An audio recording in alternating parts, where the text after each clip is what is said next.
পারুল আবার বেঁচে গেল আর আমাকে ড্যাডের সামনে চোর বানিয়ে দিল। না জানি ড্যাড এবার আমার সাথে কিভাবে রিঅ্যাক্ট করবে।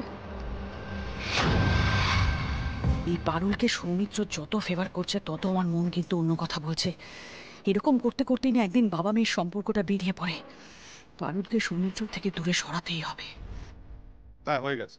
পারুল একবার চেক করে নিতে বলো যে অনেক সময় সার্ভার ডাউন থাকলে প্রবলেম হয়। না না ঠিক আছে কাকু, আমি এক্ষুনি কাকাবাবুকে ফোন করে শুধাই দিচ্ছি। হ্যাঁ বলো পারুল। হ্যালো কাকাবাবু, একটু দেখেন না ওই অ্যাকাউন্টে আপনার 60,000 টাকা ঢুকেছে কিনা, ওই হাটের টাকাটা। আচ্ছা আচ্ছা দাঁড়াও, দেখছি দেখছি।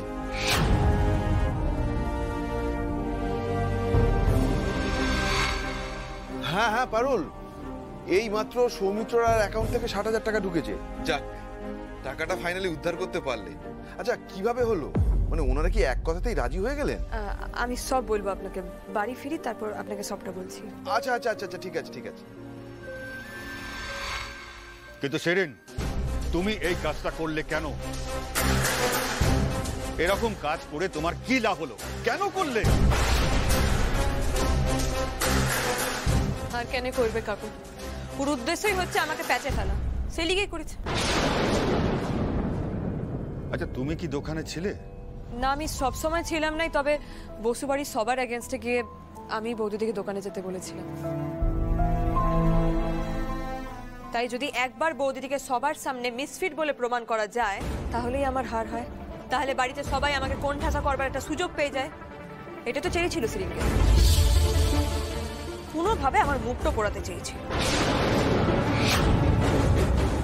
তবে হ্যাঁ, সিরিঙ্গে একা এটা করে নাই, কারণ আমার ফ্যামিলির ভেতরকার খবর তো ওর পাওয়া সম্ভব নয়। আমি জানি বাড়ির কেউই ওকে সাহায্য করেছে, তাদের ব্যবস্থা তো আমি করবই। তবে আপনি সিরিঙ্গেকে সামলান। আর হ্যাঁ সিরিঙ্গে, তুই আমার পেছনে লাগিস, আমি কিচ্ছুটি বলি নাই, সবটা একা সামলাইলি।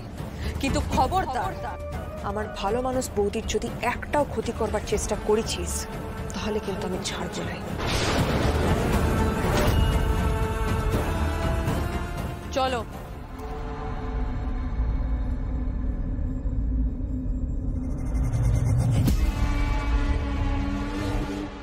ওয়াই সেরিন, আর কত অপমান করবে তুমি আমায়? আমার ইচ্ছে করছে এক চট